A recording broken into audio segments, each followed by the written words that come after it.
नमस्कार। मैं Rakesh tax junction में आपका स्वागत करता हूं। तो दोस्तों, सिद्धार्थ शुक्ला, इनका जन्म 12 दिसंबर 1980 को हुआ था। वो सिद्धार्थ शुक्ला 2 सितंबर 2021 को दुनिया को अलविदा कह के चले गए। सिर्फ और सिर्फ 40 साल की उनकी जिंदगी रही है। उन्होंने अपना करियर 2004 में शुरू किया था। 2004 से लेकर 2021 तक, मतलब सिर्फ और सिर्फ 16 या 17 साल का उनका करियर रहा है।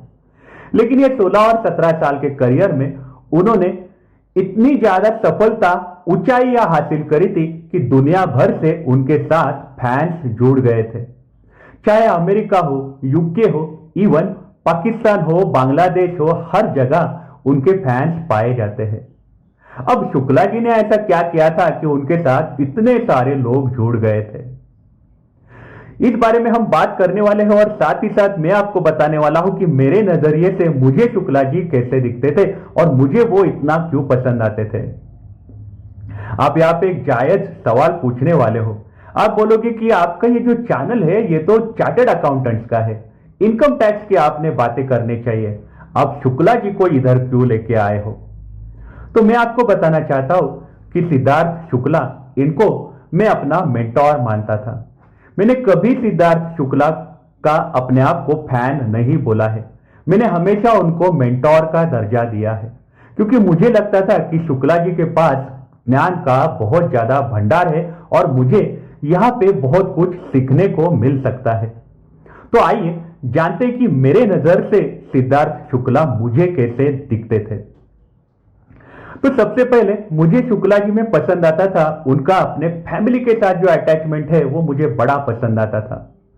शुक्ला जी के पिताजी जो थे, जब शुक्ला जी छोटे थे तब अशोक अंकल गुजर गए थे। सिद्धार्थ शुक्ला अपने पिताजी का जिक्र हर जगह किया करते थे, चाहे ट्विटर हो, यूट्यूब हो, इवन बिग बॉस हो, हर जगह शुक्ला जी बोलते थे कि वो अपने पिताजी को मिस कर रहे हैं, उनको वो बहुत ज्यादा याद करते थे। साथ ही साथ शुक्ला जी अपनी माता जी रीटा आंटी जी के साथ भी बहुत ज्यादा अटैच थे। ऐसा हमने कई बार देखा हुआ है। इसीलिए तो लोग सिद्धार्थ शुक्ला को प्रिवेसी में जीने वाला आदमी बोलते थे। ये तो प्राइवेट लाइफ जीता है, ऐसी बातें लोग करते थे, क्योंकि शुक्ला जी हमेशा ज्यादातर समय अपने फैमिली के साथ बिताया करते थे। फैमिली के साथ ही वो रात का खाना खाते थे, वो कभी बाहर खाना नहीं खाते थे। ये उनकी एक खासियत थी।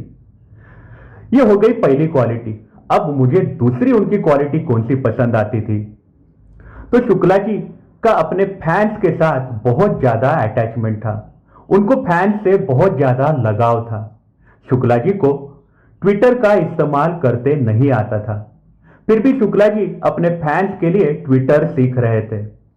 शुक्ला जी को ट्विटर पे लाइव आना था, लेकिन उनसे वो पॉसिबल ही नहीं हो पाया, क्योंकि उनको समझता ही नहीं था कि ट्विटर पे लाइव कैसे आना है। लेकिन अपने फैंस के साथ लगाव होने के कारण शुक्ला जी घड़ी घड़ी ट्विटर पे आया करते थे। वो अपने फैंस को बोला करते थे कि अभी आप पढ़ाई करो। कभी अपने फैंस को बोला करते थे मैं आपके लिए प्रेयर कर रहा हूं। ऐसी बातें वो अपने फैंस के साथ किया करते थे। कई बार वो अपने फैंस को बोलते हुए नजर आए कि अब लड़ाइयां बंद करो, अब आप शांति से जिंदगी बिताया करो। ऐसी बातें शुक्ला जी अपने फैंस के साथ बोला करते थे। शुक्ला जी को मैं ट्विटर का सांता क्लॉज बोलता था, क्योंकि शुक्ला जी जब भी ट्विटर पे आते थे तो ट्विटर महकने लगता था, ऐसा फीलिंग मुझे आता था। मैं दिन भर में सिर्फ 2 बार ट्विटर पे जाता हूं, सवेरे अर्ली इन द मॉर्निंग और शाम को। लेकिन शुक्ला जी का ट्वीट कभी भी आता था तब मैं तुरंत ट्विटर पे जाके देखता था, क्योंकि मुझे ऐसी फीलिंग आती थी कि सांता क्लॉज आया है, ढेर सारी खुशियां लाया है। और वैसा ही होता था। शुक्ला जी के ट्वीट में बहुत ज्यादा अच्छा खासा नॉलेज होता था, या तो एंटरटेनमेंट होता था, और नीचे ढेर सारे कमेंट्स होते थे जहां पे प्यार ही प्यार नजर आता था। लोग मस्ती मजाक करते थे, बहुत ज्यादा बातें करते थे शुक्ला जी से। तो मुझे शुक्ला जी इस कारण भी पसंद थे क्योंकि उनका अपने फैंस के साथ बहुत ज्यादा लगाव था। अब तीसरी क्वालिटी मुझे शुक्ला जी की पसंद आती थी कि उनका अपने काम के प्रति पैशन। शुक्ला जी काम जो था वो एकदम ही सिंसियरली, बहुत ज्यादा सीरियसली किया करते थे। शुक्ला जी को हारना बिल्कुल पसंद नहीं था। इवन हमने देखा है कि बिग बॉस के छोटे से टास्क भी हार जाते थे तो शुक्ला जी की चिड़चिड़ होनी चालू होती थी। मैं कैसे हार गया, मैं नहीं हारना चाहिए, ऐसे कैसे हो गया। फिर शुक्ला जी हारने के बाद नेक्स्ट टास्क में कैसे जीतूंगा उस पर ध्यान दिया करते थे। शुक्ला जी को जीतना हमेशा पसंद आता था, तो ये बात भी मुझे बड़ी अच्छी लगती थी। वो काम अपना दिल से करते थे। शुक्ला जी ने जब एक वेब सीरीज करी थी ब्रोकन बट ब्यूटीफुल 3, जब करी थी तब उनको अच्छा खासा रिव्यू मिला था। बहुत सारे पेपर्स ने, यहां तक कि डीएनए ने भी बोला था कि शुक्ला जी का एक्टिंग में एक अलग तरीके का फ्रेशनेस नजर आ रहा है। लोग उनको आने वाले समय में बॉलीवुड में एक्सपेक्ट कर रहे थे और ओटीटी में तो हम ऐसा मान रहे थे कि ये ओटीटी का किंग बनने वाला है। इतना हम मान रहे थे। इतना सिंसियरली शुक्ला जी अपना काम की तरफ ध्यान दिया करते थे। शुक्ला जी को हमेशा नंबर 1 आना पसंद होता था। 2005 में एक मॉडलिंग की कॉन्टेस्ट हुई थी टर्की में, वहां पर भी शुक्ला जी नंबर 1 आ गए थे। इतना ही नहीं, शुक्ला जी जब बिग बॉस के घर के अंदर गए थे तो बाहर मीडिया में भी वो नंबर 1 पे पाए जाते थे। और मैक्स मीडिया में लगभग 20 हफ्तों तक सिद्धार्थ शुक्ला नंबर 1 पे रहे थे। हर जगह उनको नंबर 1 आना पसंद था। वो अपने खुद को लेके बहुत बड़े बड़े सपने देखा करते थे और वो सपने उन्होंने हासिल भी कर लिए थे, और वो भी सिर्फ और सिर्फ 40 की उम्र में। शुक्ला जी की अगली बात मुझे पसंद आती है, वो था उनका कॉन्फिडेंस। शुक्ला जी अपने आप को शेर मानते थे, मतलब लायन मानते थे। जब भी वो बातें करते थे तो ऐसी बातें करते थे, शेर आया, भाग भाग भाग भाग, ऐसी बातें किया करते थे। इवन जब वो बिग बॉस के घर में थे तो ऐसी बातें करते थे, 1 से 12 तुम सब भाड़ में जाओ, मैं यहां जीतने आया हूं। ऐसी बातें शुक्ला जी कई बार करते हुए नजर आते थे। वो अपने आप को लायन मानते थे। उनके अंदर कॉन्फिडेंस फूट फूट के भरा हुआ था, और ये कॉन्फिडेंस होना भी जायज है, क्योंकि शुक्ला जी ने अपनी जिंदगी में हमेशा फिटनेस पे बहुत ज्यादा ध्यान दिया था। बचपन में ही शुक्ला जी फुटबॉल और साथ ही साथ टेनिस जैसे गेमों में अव्वल हुआ करते थे, तो उसी कारण उनके अंदर फिटनेस था। और जब फिटनेस होता है, आदमी जिम में जाता है तो उसमें कॉन्फिडेंस बट ऑब्वियस आता ही है, और वही कॉन्फिडेंस हमें शुक्ला जी में हमेशा नजर आता था। अब शुक्ला जी की अगली क्वालिटी मुझे पसंद आती थी, वो थी शुक्ला जी का इंटेलिजेंस। शुक्ला जी बहुत ज्यादा उनके पास दिमाग था। कई बार ऐसा देखा गया है कि शुक्ला जी छोटे छोटे बातों में गुस्सा होते थे। यह तभी होता था कि जब कोई इंटेलिजेंट आदमी हो और उसके सामने कोई बेहुदा बकवास बातें करे तो उसकी जो चिड़चिड़ होती थी, उसी तरीके की चिड़चिड़ मैंने हमेशा शुक्ला जी में नोटिस करी है। शुक्ला जी अपना मुद्दा जो है वो रखते ही थे। कभी ऐसा नहीं हुआ कि शुक्ला जी को किसी ने गलत बात बोली और शुक्ला जी ने वो बात सुन के ली है, ऐसा कभी नहीं हुआ है। शुक्ला जी हर किसी को जवाब देना पसंद करते थे। शुक्ला जी चाहते थे कि सामने वाला जो है, जो मैं बात बोल रहा हूं, वो इंटेलिजेंटली समझे कि मैं क्या बोल रहा हूं। उन्होंने कभी भी ऐसा नहीं किया है कि कोई बात करके गया और शुक्ला जी ने वो सुन के लिया। उनको जवाब देना अच्छा लगता था, और वो भी इंटेलिजेंटली वो जवाब देते थे, 1 लाइनर्स में जवाब देते थे। उनके पास बहुत ज्यादा ह्यूमर था, बहुत ज्यादा सार्केस्टिक बातें शुक्ला जी किया करते थे। इतनी ज्यादा ऐसी बातें करते थे कि सामने वाला अगर उनसे लड़ने आए तो हंस पड़ेगा। इतनी ज्यादा 1 लाइनर्स में वो जवाब देते थे, और उनके फैंस तो मतलब बकायदा उनको मतलब बहुत बड़ा मानते थे। इतना क्विकली कोई भी कैसे जवाब दे सकता है, हर हर बात का उनके पास जवाब हुआ करता था। तो शुक्ला जी का ये एंगल भी मुझे बड़ा पसंद आता था। इसके बाद शुक्ला जी मुझे पसंद आते थे क्योंकि वो समाज में जो कुछ मुद्दे चल रहे उस पर आवाज उठाना पसंद करते थे। जैसे सड़क पे घूमने वाले कुत्ते हो, उनकी तकलीफें भी सिद्धार्थ शुक्ला समझते थे। वो ट्विटर पे ट्वीट करते थे, साथ ही साथ ऐसी जो संस्थाएं हैं जो काम कर रही है उनको डोनेशन दिया करते थे। सिद्धार्थ शुक्ला जब देश भर में महामारी फैली हुई थी, तब जो लोगों को रिक्वायरमेंट है, मेडिकल रिक्वायरमेंट है, जैसे किसी को ब्लड लग रहा है, तो वो सारे रिक्वायरमेंट के ट्वीट्स को वो रिट्वीट किया करते थे।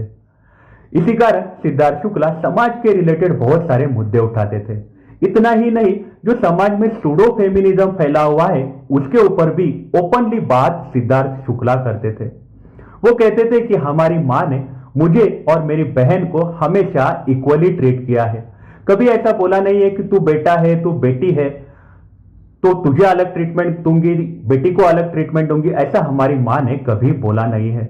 मैं इक्वालिटी को मानता हूं, ऐसी बातें शुक्ला जी हमेशा ओपनली बोलते थे। शुक्ला जी बोलते थे कि मैं अपनी बहन के साथ जिस लेवल पे लड़ाई करता था उसी लेवल पे मेरी बहन भी मेरे साथ लड़ाई करती थी, मुझे प्यार करती थी। तो ये बातें शुक्ला जी हमेशा बोला करते थे। वो इक्वालिटी को बहुत ज्यादा मानते थे और ऐसे मुद्दे शुक्ला जी हमेशा उठाते हुए नजर आए थे बिग बॉस के सीजन में। साथ ही साथ शुक्ला जी की अगली क्वालिटी मुझे पसंद आती है कि शुक्ला जी आध्यात्मिक थे। शुक्ला जी ब्रह्म कुमारी करके संस्था है, वहां पे जाया करते थे, वहां पे वो साधना किया करते थे और साथ ही साथ स्पिरिचुअलिटी की और मेडिटेशन की बातें किया करते थे। सिद्धार्थ शुक्ला मेडिटेशन का जिक्र हमेशा अपने वीडियोज में किया करते थे और वो अपने फैंस को बोला करते थे कि आप भी मेडिटेशन किया करो। ऐसी बातें भी शुक्ला जी हमेशा करते थे। आध्यात्मिक होने के कारण कहीं ना कहीं सिद्धार्थ शुक्ला जी को मालूम था कि मैं भले ही मैं इंटेलिजेंटली किसी को जवाब दूं, लेकिन मुझे एक बात पता है, मैं किसी का बुरा तो नहीं करूंगा। ये क्वालिटी भी मुझे बड़ी अच्छी लगती थी। सिद्धार्थ शुक्ला आध्यात्मिक थे, इसी कारण उनका जिंदगी की तरफ बहुत अच्छा खासा फोकस था। उनको जिंदगी क्या है वो मालूम गिर गया था, बहुत जल्दी उनको मालूम गिर गया था कि जिंदगी क्या है। जैसे कोई आप अगर बारिश में फंसे हो और आप ऐसा पेड़ ढूंढना चाहते हो कि जहां पे आपको सिक्योरिटी मिले और भीगे ना, वो पेड़ आपके ऊपर ना गिरे, ऐसा आप पेड़ ढूंढना चालू करते हो अगर सड़क पे बारिश आती है तो। वैसे ही मुझे हमेशा नजर आता है कि सिद्धार्थ शुक्ला के साथ जो फैंस जुड़े हैं वो उनके सिर्फ काम के कारण नहीं, सिर्फ बालिका वधू और बिग बॉस के कारण नहीं, बल्कि उनके फैंस ने उनमें एक पावरफुल पेड़ देखा है जिसके छाव में लोग रहना पसंद करते हैं। सिद्धार्थ शुक्ला का जिक्र लोग ज्यादातर बिग बॉस की बातें कम करते हैं, बालिका वधू की बातें कम करते हैं। लोग ज्यादातर बातें उनके रिलेटेड, उनके पर्सनैलिटी रिलेटेड बातें लोग ट्विटर पे किया करते हैं। लोग उनको शेर मानते हैं, लोग उनको अपना आइडॉल मानते हैं, लोग उनको कॉपी करना चाहते हैं। इतनी सारी ऑलराउंडर इंसान शुक्ला जी थे। शुक्ला जी ऑलराउंडर थे और मैं भी ब्लैंक हो गया। तो एक्चुअली मेरा भी एक सपना था कि मैं भी अपने चैनल को इतने ऊंचाई तक लेके जाऊं कि मैं एक दिन शुक्ला जी को अपने चैनल पे बुलाऊंगा और शुक्ला जी को ढेर सारे सवाल पूछूंगा। उनकी जो भी फिलॉसॉफी है, उनकी जो साइकोलॉजी है, उसको डिकोड करने की कोशिश करूंगा। ऐसे बहुत सारे सपने मैंने देखे थे, लेकिन एक हार्ट अटैक ने मेरे सारे सपने तोड़ दिए थे। तो शुक्ला जी रिलेटेड जो भी मैंने नोटिस किया है, जो भी मेरे नजर आया है, हर एक बात मैंने शेयर करने की कोशिश करी है। अगर मैंने कोई बात गलत बोली है तो आप बिल्कुल बुरा मत मानिएगा, क्योंकि मैंने उनको हमेशा देखा है। वो जो भी लिखते थे उस पर मैं हमेशा ऑब्जर्वेशन करता था, कई बार कमेंट नहीं करता था। कई बार उनके वीडियो जो है वो केयरफुली सुनता था। उनके जो फ्रेंड्स हैं, जो फ्रेंड्स जिनके साथ उनका बिग बॉस में लड़ाई हुआ था, वो लोग भी उनके साथ बाद में जुड़ गए थे, क्योंकि कहीं ना कहीं उनके दोस्तों को भी मालूम था कि ये तो अपना शुक्ला है, वो तो गेम था, ये तो अपना शुक्ला है, दिल का राजा शुक्ला है। ऐसा हमें नजर आ रहा था कि उनके करीबी करीबी जो जिनके साथ लड़ाइयां हुई थी शुक्ला जी की, वो लोग भी शुक्ला जी के जाने का अफसोस किया करते थे। तो मैंने भी हर एक चीज जो मैंने नोटिस करी है शुक्ला जी के बारे में, वो आपके साथ शेयर करने की बिल्कुल कोशिश करी है। आपके नजरिया से आपको शुक्ला जी कैसे दिखते हैं, आप हमें कमेंट सेक्शन में जरूर बताइएगा। आप अपना ख्याल रखिएगा। अगर आप काम के लिए बाहर निकल रहे हो तो आप अपने आप को सैनिटाइज जरूर करिएगा। Take care, have a nice day.